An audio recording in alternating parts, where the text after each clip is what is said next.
Huwag nating ikahiya na nasasaktan tayo. Hindi naman porket nasaktan ka, mahina ka na eh.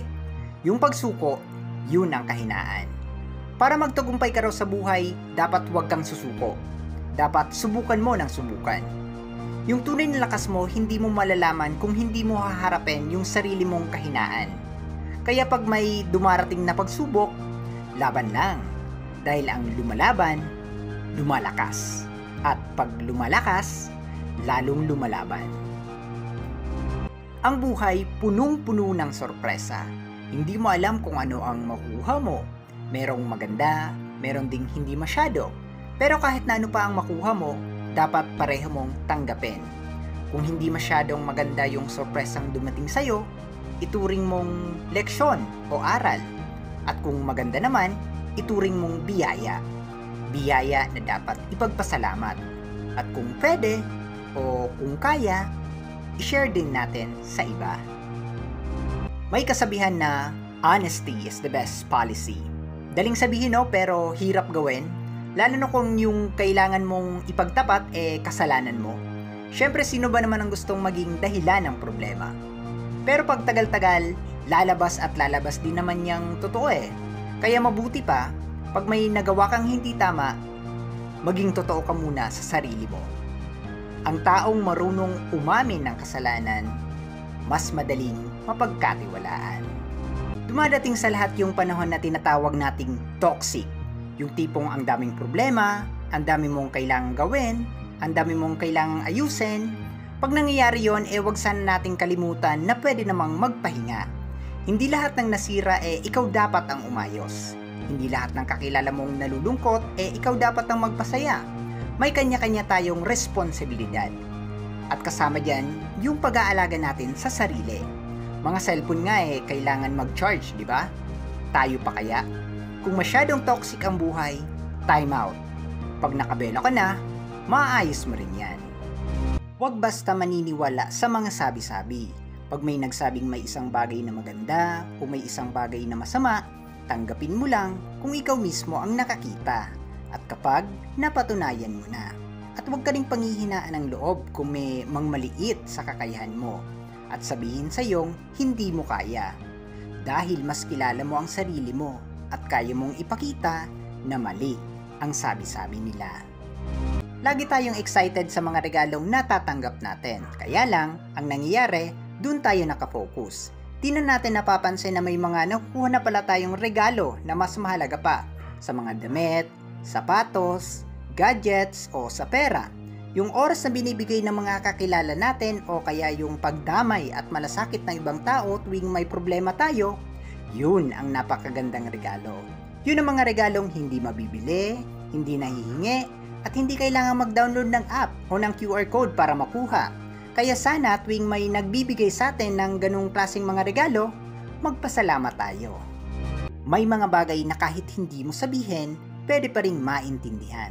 Di ba nung mga baby pa tayo, nung hindi pa tayo nakakapagsalita, alam ng nanay natin kapag nagugutom na tayo.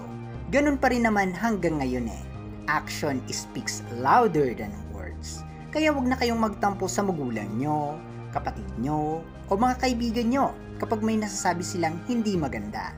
Minsan kasi, iba yung salita, iba yung ginagawa. Masarap yung pakiramdam ng pinagsisilbihan ka at ibinibigay yung mga gusto mo. Pero mas masarap sa pakiramdam yung ikaw mismo ang nagsisilbi lalo na para sa mga mahal mo. Yun bang naibibigay natin yung nakapagpapasaya sa kanila? Kahit walang okasyon, gamitin natin lahat ng pagkakataon para pagsilbihan at bigyan ng kasiyahan ang mga mahal natin. At higit sa lahat, alalahanin natin yung mga magagandang nagawa nila para sa atin. Hindi natin dapat ikinukumpara ang sarili natin sa ibang tao. Pero kung talagang hindi mo mapigilan ang sarili mo, sana gawin mo to para mas ganahan kang magsikap na maging kagaya nila. Huwag mong bibigyan ng limitasyon ang kaya mong maabot. Tandaan mo, walang bagay na imposible sa isang taong may tiwala sa sarili. High-tech na ang panahon, yung dating mahirap sobrang dali na ngayon. Kung meron kang gustong kausapin o gustong makausap sa kahit saan sa mundo, isang tawag na lang ngayon. Minsan hindi na nga tinatawagan message na lang. Minsan hindi na nga salita, emoji na lang. Pero napapansin nyo ba habang dumadali ang paraan, parang mas bihira tayong makipag-usap? Minsan kasama mo na, hindi mo pa masabi yung sasabihin mo. Minsan katabi mo na, hindi mo pa matignan sa mata. May mga bagay na nagbabago dahil sa teknolohiya. Pero yung mga bagay na kagaya ng pakikisama, pakikipag-usap at pagmamahal, hindi kailangan maging high-tech yan. Lahat ng taong kakilala natin may pinagdadaanan sa buhay na hindi natin alam. Maski tayo madalas nga nahihiya pa tayong magsabi ng problema natin sa iba. Minsan nakukuha pa nating ngumiti at makitawa sa kanila dahil ayaw natin silang mag-alala. Pero tandaan nyo na kapag sinarili natin yung problema, lalo siyang bumibigat. Kaya huwag tayong mahiyang humingi ng tulong kung di na natin kaya. Okay lang na mapahiya. Wala namang mawawala Pero kung may mapapala, huwag naman natin kalimutang tulungan yung iba. Malayo ang mararating natin dahil sa pagsusumikap sa trabaho at sa negosyo. Kung sakaling makatikim na tayo ng asenso, sana huwag nating kalimutan yung mga taong nakasama natin nung nagsisimula pa lang tayo. Hindi man sila humihingi ng kapalit, minsan maganda rin na kumustahin naman natin sila at mapasalamatan. At kung kaya na, suklayin natin yung mga nagawa nila para sa atin. Kahit papano, kahit konti. Sabi nga 'di ba, pag marunong tayong lumingon sa pinanggalingan, hindi tayo maliligaw sa gusto nating puntahan. Naalala nyo na uso dati yung hindi ka nag-iisa. Pag inisip mo yung malalim na kahulugan niya, maganda yung message niya Oo, masarap sa pakiramdam yung malayo ng narating mo, yung marami kang talent, yung marami kang kayang gawing mag-isa. Pero kung marami kang kayang gawing mag-isa, isipin mo kung gaano karami ka pang magagawa pag meron ka ng mga kasama. Kung mahilig kayong mag-isa, walang pagkakaisa. Pero pag may pagkakaisa, kahit kailan, hindi ka na mag-iisa. May dalawang bagay daw na mahirap sabihin. Yung unang hello at saka yung huling goodbye.